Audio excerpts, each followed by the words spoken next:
자, 이제 31번째 강좌죠. 이번 시간에는 지난 시간에 이어서 소설문학에 대한 독해 두 번째 시간으로 들어가겠습니다. 특히 지난 시간에 서사문에 대한 구조 분석을 할 때 인물 위주로 분석을 한다고 그랬죠. 그러니까 일단 먼저 이제 예시 문제 두 번째를 보면서 보면은요.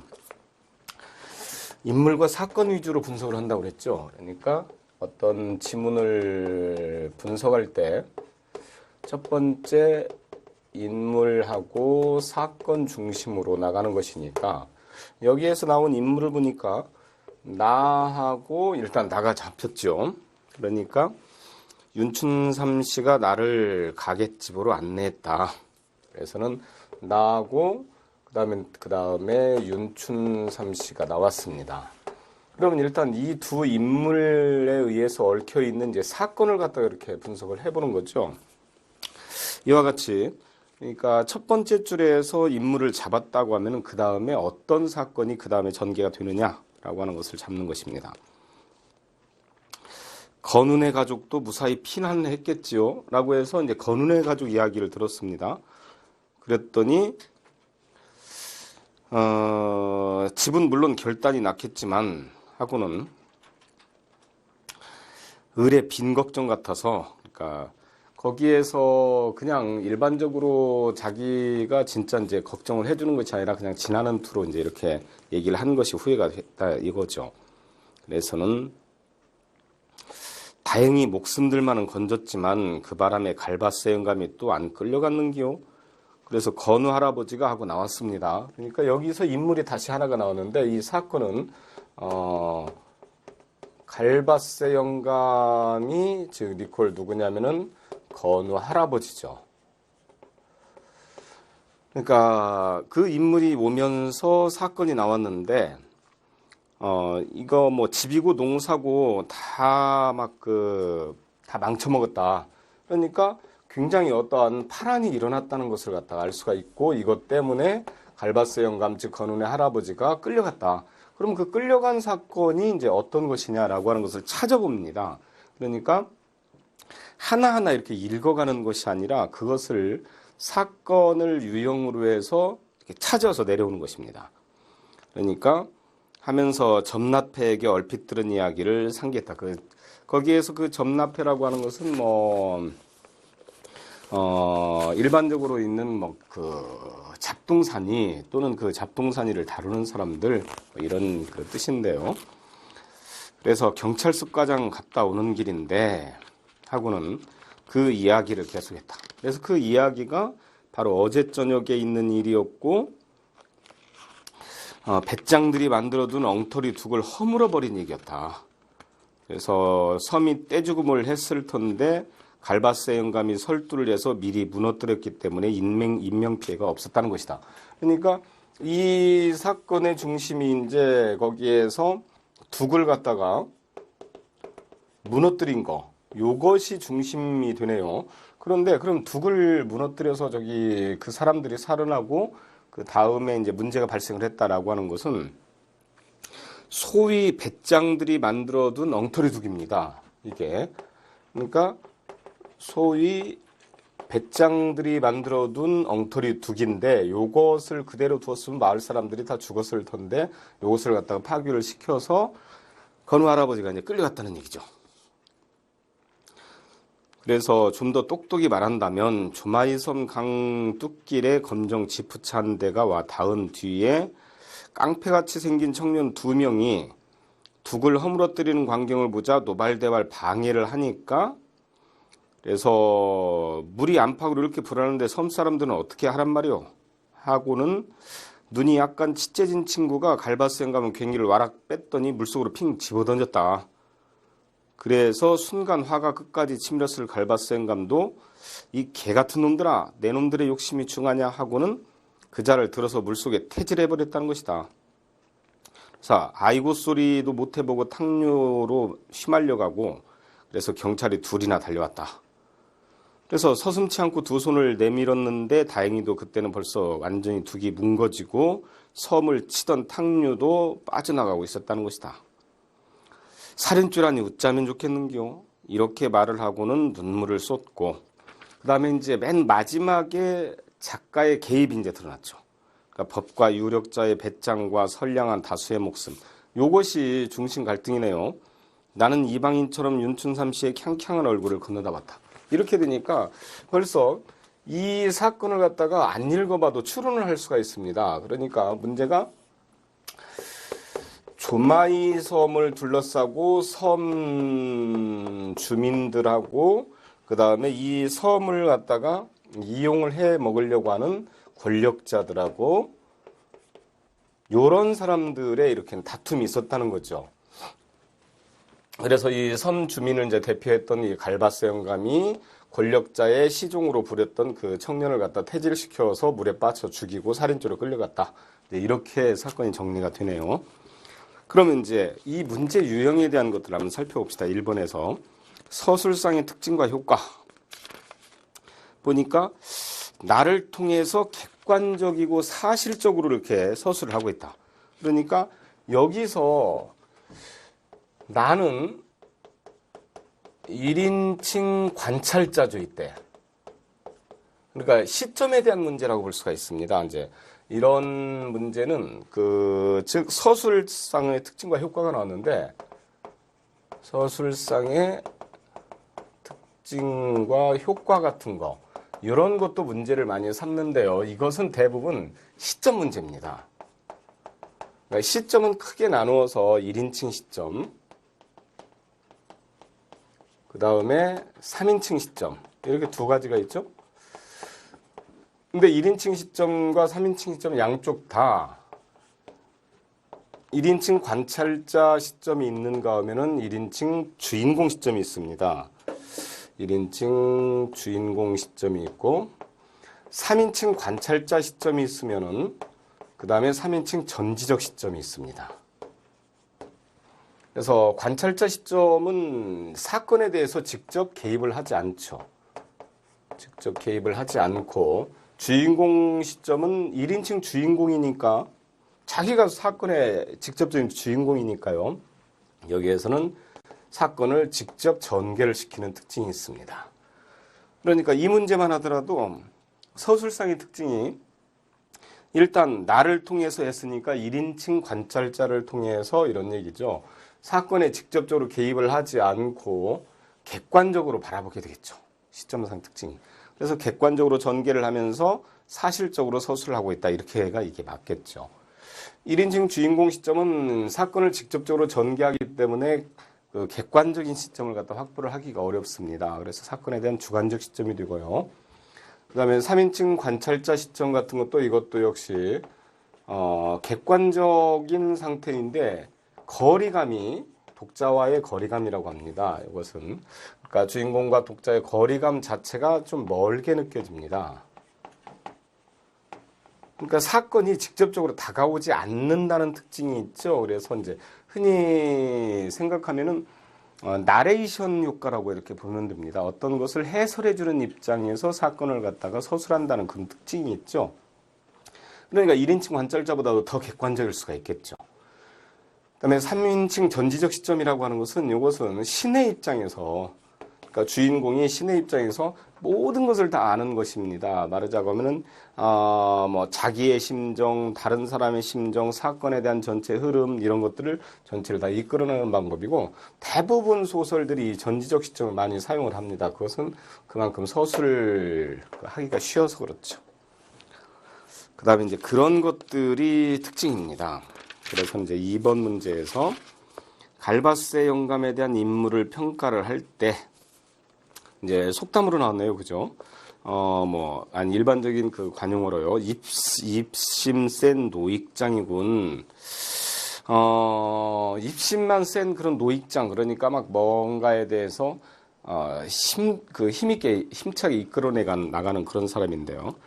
다혈질이고, 그것도 아니고, 배짱 좋은 할아버지군. 그것도 아니고, 또, 불의한 거에서 자신을 희생하는 할아버지군. 이렇게 나오겠죠. 왜 그러냐면, 여기서 인물에 대한 특징이요. 거기는 사실은 이 소설의 주인공은 이 갈바스의 영감입니다. 이 갈바스의 영감은 섬사람들, 가난한 섬사람들의 대표 인물이기 때문에 이 가난한 섬사람들을 대표해서 거기는 권력자들하고 이제 싸우는 거죠. 그래서 원래 이 조마이섬이라고 하는 그 특징이 조마이섬이 언제 어떤 배경이냐라고 하면은 낙동강 하구에 모래톱으로 이렇게 쌓인 주인 없는 섬이었습니다. 그러니까 이게 이제 어느 날 갑자기 이제 형성되기 시작해서 점차 굳어져서 넓이가 이제 커지고 여의도보다 훨씬 이제 커지고 그러니까 사람들이 들어와서 살기 시작한 거죠, 그게. 그러니까 원래는 이제 주인 없는 땅이고 강 속에 아무런 저기가 없었던 그런 땅인데 일제 시대 때 이제 들어와서 일본 놈들이 이것을 그 토지 대장에다 올려놓고는 관용으로 만들어 놓고 그러다가 이제 해방이 된 뒤에 이 관용으로 된 토지를 갖다가 정부에서 이제 압수해서 공매 처분을 하니까 그 권력자들이 그것을 싼 값에 아주 그냥 헐값으로 사들여 가지고 거기에서 오랫동안 살고 있던 사람들을 내쫓으려고 하는 그런 것들에 대한 과정에 대한 문제였습니다. 그리고 이 모래톱 섬이 주머니 같다고 그래서 주머니처럼 이렇게 길쭉하게 생겼겠죠, 그죠? 그래서 이제 경상도 말로 조마이섬, 조마이가 이제 주머니라는 소리입니다. 그런 것의 그 명칭입니다. 그러니까 낙동강 하구의 배경이 모래톱으로 형성된 섬 주민들, 그런 섬에 대해서 이제 살고 있던 주민들과 그것을 정부에서 불화받아서 싼 값에 사들여 개발을 하려고 하는 그런 권력자들과의 그런 하나의 다툼 문제, 이것을 하나의 그 나라고 하는 여기 이제 나는 누구냐면 중학교 국어 선생을 이제 등장을 시켰습니다. 그래서 이제 건우가 중학교 다녔는데 건우네 담임 선생님이에요. 이제 이 사건을 알게 된 것이 그래가지고는 그걸 끌어들여서 사건 전체를 갖다가 객관적이고 사실적으로 이렇게 보여주기만 주로 하는 거죠, 판단. 그래놓고 이제 맨 마지막에 아까 나왔던 것처럼 그걸 이제 전체적으로 해설을 이제 붙여주는 거죠. 그런 것들이 이제 작가의 관점이라 볼 수가 있습니다. 그래서 3번에서 작품에 대한 감상으로 옳지 않은 것입니다. 민중의 한 맺힌 부르짖음이 형상화되었다. 볼 수 있겠죠. 그 다음에 위정자들을 비판하고 있다. 되고 그 다음에 삶의 현실의 삶을 긍정하면서 부조리에 정하는 하나의 생존 양식을 제시한다. 섬 사람들의 삶. 갈바스 영감은 사람을 죽였지만 저항은 부당하고 수탈당하고 억울하게 짓눌릴 삶을 되찾으려는 행위이다. 그러니까 봤을 때 그 사람들의 이제 살인까지 이어졌는데 그것이 이제 섬 사람들의 권익을 보호하다 보니까 이제 그렇게 되었다 그런 얘기죠. 불의를 보면은 싸워야 한다는 생각을 일깨워주고 있는 갈바스 영감의 행위는 청소년들에게 매우 가치가 있다. 근데 이거에서 문제가 불의를 보면 싸워야 한다는 생각을 갖다 일깨워준다라고 하는 그런 적은 아닙니다. 이제 마지막까지 가다가 저항을 한 것이니까요. 그래서 특히 5번 같은 것도 약간 요것도 이제 그 유사한 그 내용이기는 한데 이 자체가 그런 것을 갖다 뜻해주진 않습니다. 하나의 사회와 그러니까 개인과 커다란 권력과의 대응 그 싸움이기 때문에 그렇습니다. 나의 행동은 결국 거기에서 자기가 그 이런 것이 나왔었죠. 그냥 거기 의뢰하는 빈 걱정 같아서라고 하는 이제 그런 것을 했지만 걱정은 하지만 현실로 이제 옮기지 못하는 그런 그 의식 행동 분리일치자로 이제 볼 수가 있겠죠. 왜 그러냐면 관찰자니까요. 자, 이제 그런 것들에 대한 상황 문제네요. 그러니까 그러니까 문제를 갖다 종합을 해보면 여기에서 시점에 대한 문제, 이제 이런 것들을 정확히 알아야 되는 거죠. 그래서 시점의 1인칭 시점과 3인칭 시점에 대한 그런 특징, 관찰자, 주인공, 그다음에 전지적 시점에 대한 특징 같은 것들, 이런 것들을 알아둬야 됩니다. 저는 이 소설에서는 이제 이런 것들이 이제 전문화돼서 나오는 경우도 많기 때문에 그게 역시 마찬가지로 국어 능력 중에 하나입니다. 예시 문제 세 번째 들어가 보죠. 자, 세 번째 들어가 보니까 여기 잘 아는 소설이죠. 김유정의 이제 동백꽃이라고 그래가지고 여기에서 이 동백꽃은 겨울에 피는 그런 빨간 동백꽃 그런 것이 아닙니다. 동백꽃은 이제 어떤 종류냐면은 산수유하고 이제 비슷한 그런 저기를 갖다가 산동백이라고 이제 얘기를 합니다. 그래서는 보통 봄에 좀 늦봄이죠, 그죠? 한수유가 아니 좀 이제 산속에서는 늦게 좀 피고요. 그 다음에는 저 남부지방에서 좀 일찍 피는 그 매화 다음에 이제 산수유가 피는데 산에서 사는 산산수유 꽃이라고 생각을 하면 됩니다. 자, 그걸 가지고서 강원도 이제 투박한 저기를 갖다 한 거죠. 맨 처음에 이제 이걸 문제를 보면서 역시 분석하는 방법을 먼저 처리를 해보죠. 점순이가 나오고 내 길을 올리려고 해서 나와 점순이가 나왔네요. 그래서 인물이 먼저 처음에 이렇게 분석을 합니다. 나와 점순이가 나왔고 이 인물들 사이에서 얽혀진 사건은 어떤 것이냐라고 하는 것을 이제 처리를 합니다. 보니까 처음에 닭싸움을 갖다가 저기를 했네요. 그러니까 닭싸움을 시킨 거에 대해서 이제 시작을 했는데 그 시작이 갈등으로부터 이제 이렇게 빚어진 거죠. 나흘 전 감자조간의 사건 이것이네요. 그러니까 여기에서 나는 저에게 조금도 잘못한 것이 없다 해서 이제 나의 순박성을 갖다가 나타내죠. 사실은 좀 들여다보기, 그러니까 다른 사람이 말한 것에 대한 의도를 조금 더 정밀하게 들여다보면은 알 수가 있는 건데 좀 순박하니까 그렇죠. 그러니까 요즘 이렇게 행동을 하면은 막 그 바보 멍청이라고 하죠.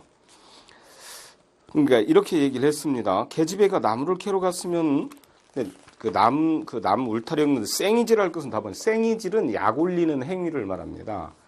그러니까 흔히 이제 약 올리는 저기에서 이제 옛날 많이 이제 쓰던 저기 중에서 얼라리 꼴레리 이런 것도 썼는데요. 보통 이 얼레리 꼴레리는 이게 저희가 이렇게 해서 형성된 말입니다. 원래가 어린 날이 고린 날이 이제 요런 거에서 이제 말이 축약돼서 이제 일어난 겁니다. 그러니까 옛날 과거 제도 때 과거 시험에 이제 그 급제를 하면은 지방관으로 이제 발령을 내줬죠. 요즘은 현감 수준인데 군수 그 수준인데 그러니까 읍장이라든지 주로 이제 그 정도 급인데 이때 이제 12살인가 먹은 아이가 그러니까 만으로 한다면 11살이겠죠. 우리 나이. 그 장원급제한 일이 진짜 있었습니다. 그래서 12살짜리가 장원급제를 해서 거기 일단 이제 저기 성균관에서 더 수학을 할 것이냐 아니면은 관료로 나갈 것이냐 그렇게 하니까는 관료로 나간다고 얘기를 했어요. 그래서 그 양평 현감인가 이렇게 갔습니다. 현감으로 가서. 그러니까 12살짜리가 이제 군수로 온 거죠. 그러니까 애가 이제 현실적으로 알겠습니까? 그냥 참 이방들을 고달프죠. 맨날 가서 각 집마다 누룽지가 잘 됐는지 살펴라 이런 명령이나 내리고 그러니까요. 그래가지고 거기 밑에 살던 아전들이 아주 괴로웠습니다. 그래서 이 어린 나리 밑에서 생활을 하려니까 참 힘들다. 정말로 고리네. 고린 날이구만. 그래서 어린 날이 고린 날이가 그게 이제 얼날이 꼴레리는 된 겁니다. 이렇게. 그러니까 이 점순이가 자꾸 울타리 엮는 데 와가지고 얼레리 꼴레리 이렇게 놀렸다는 그런 얘기입니다. 그러면은 또 등 뒤로 살짝 와서 야, 너 혼자만 일하니? 이렇게 긴치도 않은 그러니까 뭐냐면은 시덥지 않은 이런 소리입니다. 긴치 않은 그런 행위를 하는 것이었다. 그러면 얘가 살짝 와가지고 너 혼자만 일하니? 그러면 너 혼자 일하면니까 좀 안쓰럽다라든지 그런 마음에 이제 내포라든지 야, 너 지금 너 혼자만 일하고 나중에 좀 놀다가 일하지 그러니 나랑 같이 놀래? 이렇게 해서 들여다보기를 해야 되는데 그냥 얘는 그대로 고지고대로 순박하니까요. 거기는 이 순박성 때문에 이 사건이 나온 거지만 그래가지고 얘가 그럼 혼자 하지 때로 하디? 하니까 너 일하기 좋니? 한여름에 하지 벌써 하니? 하고는 입으로 해서 깔깔대고 별로 웃을 것 없더니 날씨가 풀리더니 이놈의 기집애가 미쳤나 하고 의심하였다. 이렇게 되는 것은 여기에서 이제 갈등의 실체가 나옵니다. 사건이 이 점순이와 나가 이제 이어져서 갈등이 이어지는데 나는 좀 굉장히 순박하고 점순이는 약간 성숙해 있죠. 요것에 대한 점순이가 그러니까 솔직하게 나의 순박성 같은 것을 좀 더 이렇게 깨우쳐주고 그러니까 뭐라 그럴까요? 좀 유혹을 하려면 정확히 했어야 되는데 그 당시에 이제 여성의 입장이었겠죠. 그래가지고는 은근히 이제 유혹을 하니까 얘는 이 순박한 애는 약 올리는 줄 알고 굉장히 화내고 이런 것들의 갈등에 대한 표출입니다. 그래 놓고는 죽은 감자 3개를 갖다 너 집에 이거 없지 하고는 막 제가 준 것을 알면 큰일 나니까 여기서 얼른 먹어버려란다. 실컷 그 봄에 이제 감자 구워서 주니까 사실은 굉장히 많이 생각을 해온 거죠. 그런데 그냥 주기 이제 멋쩍으니까 이제 점순이가 이제 너 집에 이거 없지 이렇게 줬단 말이에요. 그랬는데 얘는 약 올리는 줄 알고 그걸 갖다가 안 먹는다 니나 먹으라 해가지고 이제 싸우기 시작한 겁니다. 서로 그러니까 마음에 대한 정이 통하지를 않아서. 그랬더니 뒤로 넘어가 보니까 숨소리가 점점 거칠어지고 그때 이제 참으로 놀랐다. 점순이 얼굴이 이렇게 홍당무처럼 빨개지니 그러니까 자존심 상한 거죠, 그죠? 눈물까지 어리는 거 아니냐? 그러다가 흉하게 달아나는 것이었다. 그리고 그런데 고약한 극구를 하고 가더니 나만 보면 잡아먹으려고 길을 복복 쓴다. 그런데 그냥 얘는 이제 이 주인공 그러니까 나의 순박성이 이제 여기에서 잘 나오는 것이요. 주는 감자를 안 받아먹은 것이 실례라고 하면 그냥 주면 좋지. 너 집에 이거 없지는 뭐냐. 그렇지 않아도 저희는 마름이고 그러니까 이제 소지주죠. 그 손에서 배제 말하자고 하면 이제 어떤 요즘으로 하면 이제 일감 같은 거 받아다가 이제 쓰는 이제 하수인이죠. 하수인이라서 일상 굽신거리는데 그리고 그러면서도 17씩이나 된 것들이 수근수근 붙어 다니면 동리 소문이 사납다고 주의를 시켜준 것도 어머니였다. 그러니까 여기 애들이 17살 먹었네요.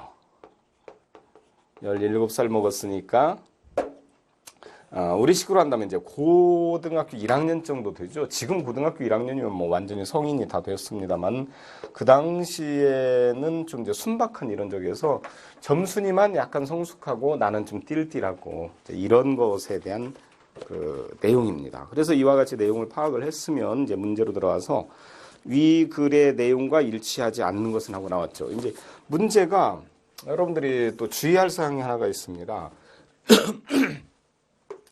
소설 문제가 되면은 우선 대부분 장지문이기 때문에 여러분들이 지문 파악하는데 굉장히 이것을 파악을 하지 않고 일단 문제로 바로 이렇게 들어와서 문제를 살펴보고 그러니까 읽지도 않는다는 얘기죠. 그래놓고 그 문제 예항에 따라서 제시문을 왔다 갔다 하면서 이렇게 보물찾기를 합니다. 근데 이 보물찾기 하는 방법은 굉장히 좋지 않습니다. 오류를 일으킬 수 있고 사실은 시간이 더 걸려요. 그래서 아까 얘기를 한 대로 인물을 파악하고 사건을 파악해서 주커니 훑어내리면 됩니다. 그러니까 이런 정도 글을 갖다 파악하는 데는 약 한 1분 정도면 충분히 파악을 합니다. 그래 놓고 문제를 푸는 데는 이제 바로바로 풀리는 거죠. 그러니까 해봤으면 일치하지 않는 거죠. 점순내가 도움을 많이 주고 있다. 거의 나왔습니다. 어머니는 마름인 점순내를 참 굉장히 어렵게 생각을 하고 있죠. 그죠? 그 다음에 점순이는 어머니에게 자신의 심중을 들킬까봐 두려워하고 있다. 요거에 대한 그러니까 뭐냐면 남들이 주면은 하니까 남이 알면 큰일 나. 빨리 먹어. 하고는 이제 어렵게 생각을 하고 있죠. 작중화자는 마름에 따른 점수를 은근히 좋아하나 처음부터 은근히 좋아하고 그런 것이 하나도 안 나타났죠. 그래서 3번 같은 것도 의아심을 가질 수 있을지 모르는데 점순이 말에서 분명히 나와 있습니다. 그러니까 이런 것들을 보면은 문제가 쉽게 풀리죠. 그다음에 표현상의 특징은 이제 전체적인 그 사건을 갖다 나타내주는 이제 특성을 갖다 묻는 거죠. 사투리를 사용해서 토속적인 사투리가 좀 많이 나왔죠. 그 다음에 어리숙한 인물을 등장시켜서 나가 띨띨하죠. 소작인의 궁핍한 생활을 비판적인 안목에서 이건 안 나와 있죠. 그러니까 내용을 읽어보면은 파악을 했을 때 이와 같이 문제를 쉽게 풀 수가 있는데 내용 파악을 하지 않고 들어오면은 사실 좀 어렵다는 얘기입니다. 그다음에 3번에서 인물의 심리를 표현하는 과정에서 공통점을 갖다 해라. 어떤 보기에서 이게 이제 사랑손님과 어머니에서 나오는 거죠, 그죠? 그 꽃 어디서 났니? 퍽 곱구나. 그래서 이 꽃 저 사랑 아저씨가 갖다 주라고 해. 그런 거짓말이 어떻게 튀어나오는지도 나도 모르지요. 자, 이런적이니까 사실상 여기서 심리를 드러내는 방법입니다. 그러니까 주인공의 심리를 드러내는 방법은 주인공의 심리나 내면을 갖다가 진술하는 방법이 직접적인 방법과 간접적인 방법이 있습니다. 직접적인 방법은 그녀는 그때 분노했다라든지 또는 그가 그를 은근히 싫어했다 이런 식으로 이제 얘기를 하는 것이 직접적인 방법인데, 간접적인 방법은 사물을 통해서 이제 나타내는 거죠. 여기에서 점순이가 막 갑자기 그 얼굴이 울그락불그락해지고 눈물까지 흐리고 막 휙 도망가 버리고, 그러니까 주인공은 굉장히 배신감이나 저기 때문에 화가 났다. 그러니까 쑥스럽고 그 미안함에서 굉장히 화가 났다. 뭐 이런 식으로. 여기 있는 그 오키에 대한 것도 근데 이제 어머니의 얼굴, 이제 꽃을 갖다 주었더니 어머니 얼굴이 막 빨개졌습니다. 그죠? 그러니까 뭐 거기에서 이제 심리가 굉장히 뭐라 그럴까요? 부끄럽다든지 흥분되었다든지 이제 그런 것들을 나타내는 거죠. 그러면서도 또 무서운 것을 생각하듯이 한 방안을 한번 휘둘러 보더니, 그러니까 이 사랑 아저씨한테 은근히 마음이 있었다는 얘기죠. 오키 엄마도. 근데 이 오키 엄마의 사건도 분석을 해보면 참 재미있습니다. 그러니까 오키 엄마가 그 나이가 24살이라고 그랬거든요. 근데 오키는 6살이라고 했습니다. 그러니까 18살에 난 거죠. 우리 나이 이제 18살에. 그러니까 그2 정도의 오키를 낳고, 그 다음에 특히 이제 유복자였기 때문에 아버지는 죽었죠. 그러니까 18살 때 임신을 했는데 18살 때 남편을 갖다 잃은 것입니다. 그래서 혼자 그렇게 오키 엄마가 그렇게 살고, 사랑손님이 오키 아빠의 친구였었죠. 그래서 그 초등학교 선생으로 부임해가지고 이제 와가지고는 그 집에 하숙하고 있었을 때 뭐 계란산 사건이라든지 그런 것들을 통해서 은근히 오키 엄마가 그 사랑손님을 굉장히 좋아했었는데 차마 현실과의 그런 갈등 때문에 이루어지지 못한 그런 것들을 오키의 눈으로 관찰자 시점으로 이렇게 그려내주고 있는 겁니다.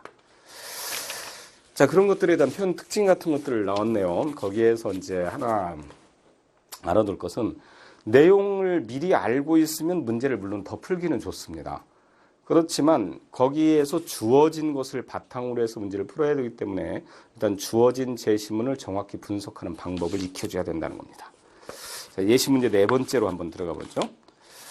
자, 이 4번째 지문은 저기에서 이제 김원일 씨 어둠의 운이라고 하는 이제 사상적 그 이데올로기를 갖다가 다룬 건데요. 일단 뭐 그 작품을 모른다 하더라도 안 읽었다고 하고 그거에 대해서 한번 따져보죠. 네, 그때 이모부가 어깨를 늘어뜨린 채 지서 정문에서 나온다. 나는 달려가서 이모부 두루마기에 자락에 매달린다. 그래서 이모부와 내가 나왔습니다. 여기에서 이제 이렇게 분석을 합니다.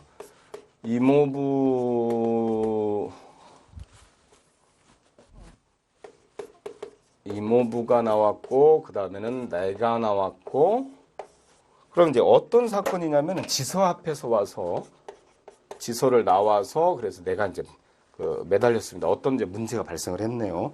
그것을 찾는 겁니다. 그래가지고 우리 아버지 벌써 총살되어 버리는 거. 그러니까 나의 아버지의 총살 큰 문제네요, 그죠? 지서에서 그냥 총살시켜 버렸으면 뭔가 큰 문제죠. 그래서 순사가 총으로 콱 쏘아 죽여버렸는겨. 그래서는 이모부가 조용히 나를 부른다. 침통한 표정이 오고 뽀드득 이빨을 갈고는 가자, 네 아버지 보여줬구마 하고는 지서 뒷마당으로 간다. 그리고 찝찝한 눈을 닫고 아버지의 모습을, 죽은 아버지의 몸뚱이를 찾기 위해서 더듬어 보고는 가만히 덮인 것에 했다. 자, 이게 네 아버지 시체다. 절대 아버지 찾아서는 안 된다 하고는 가만히를 훌쩍 뒤집는다. 턱은 퉁퉁 부어있고 입은 커다랗게 벌리고 있고 낡고 검 국방색 저고리 단추가 풀어진 아버지의 가슴에서 얼마나 재롱을 떨었던가. 근데 그 가슴이 무서운 보랏빛으로 변하고 말았다. 그러니까 아버지의 죽음을 직접적으로 봤습니다. 이 조그만 어린아이가. 그리고 나는 흐느끼고 이모부가 내 팔을 잡고 아버지는 거짓부렁이야 하고는, 그리고 나를 보고 손짓하는 것 같다. 어릴 적 아버지와 나와 강둑을 갖다가 거닐면서 이야기를 하고, 그 다음에는 쭉 거기 가서 이를테면 모든 것이 안개 속 같은 신기한 세상. 네, 아버지가 죽은 그해 초여름에 6.25 사변이 터졌다. 이모부는 그 전쟁이 소강 상태로 들어갔을 때 이미 땅 위에 계시지 않았다. 나는 성년이 된 후까지 이모부가 왜 아버지의 시체를 어린 나에게 구태여 확인시켜 줬느냐에 대해서 여쭈어 볼 수도 없게 되고 말았다. 근데 이것도 이제 독자에게 판단을 맡겨본 거죠. 사실은 필자가 근데 해설을 해줄 수도 있습니다. 어린 분별력이 없는 어린 애에게 그 아버지의 비참한 총살된 시체를 갖다 보여준 이유는 결국에 그런 어떤 이데올로기의 싸움이라든지 또는 이런 것들이 민족적 비극을 이렇게 불러오는 것이다. 얼마나 불쌍하느냐 이런 것들을 보여주고 싶었겠죠. 그렇지만은 그 이야기를 하지 않고 그 끝에다가 그냥 이렇게 서술해서 남긴 거. 그러니까 이런 것들을 이제 암시적 처리 기법이라고 합니다. 자, 여기에서 일단 이런 사건이 이제 전개를 되네요. 여기 이제 쭉 했는데 아버지가 총살을 준 것이 어떤 이유에 대해서는 나오지 않았는데요. 분명히 지서에서 총살되었고 그 다음에는 어떤 사상적인 것 때문이라고 알 수가 있겠죠. 6.25가 나오고 저걸 했으니까요. 그러니까 결국 사상적인 문제 때문에 그러니까 뭐 그 당시엔 뭐 북한 빨갱이 뭐 저기를 갖다 도왔든지 아니면 뭐 그런 것들이겠죠. 근데 그런 사상적 문제 때문에 총살되고 총살된 시체를 갖다가 직접적으로 보여주고 이 보여준 것에 대한 의미를 독자에게 이렇게 맡기고 있습니다. 이게 자 이런 식으로 이제 문제를 보니까 윗글에 대한 평가가 나왔습니다. 전체적인 이제 주제를 물은 거죠, 그죠? 그러니까 이것은 뭐 쉽게 파악을 할 수가 있겠죠. 이데올로기에 대한 어떤 그 문제점을 갖다 얘기했는데 논리적인 분석은 아닙니다. 그러니까 윤현기 화자의 순진한 시각을 통해서 그 다음에 윗글에 대한 분석한 내용으로 봤을 때 회상구조로 돼 있죠. 옛날이니까요. 그 다음에는 시제를 거기에서 예를 들어서 이제 요약적으로 진술해서 사건을 이제 빠르게 전개시키고 있는 이런 요약적 진술 방법은 아니죠. 거기는 그 아버지의 죽음에 대해서 측근히 회상을 하면서 하는 그런 것이니까. 그 다음에 이제 밑줄 친 우리 아버지에 대한 그런 이제 평가 문제, 니은에 들어갈 수 있는 말, 그러니까 여기에서 이제 처리를 해줘야 됩니다. 그 느낌을 꼬집어내서 설명할 수는 없었으나 이를테면 어떠한 것에 대한 내용이었다. 그러니까 결국에 어떤 슬픔도 이겨내야 된다라고 하는 그런 것을 암시적으로 줬겠죠. 그런 암시적 대응의 흐름 이런 것들을 갖다가 찾는 문제였습니다. 자, 그럼 이번 시간에는 여기까지 하고 다음 시간에 나머지를 갖다 보도록 하겠습니다. 수고하셨습니다.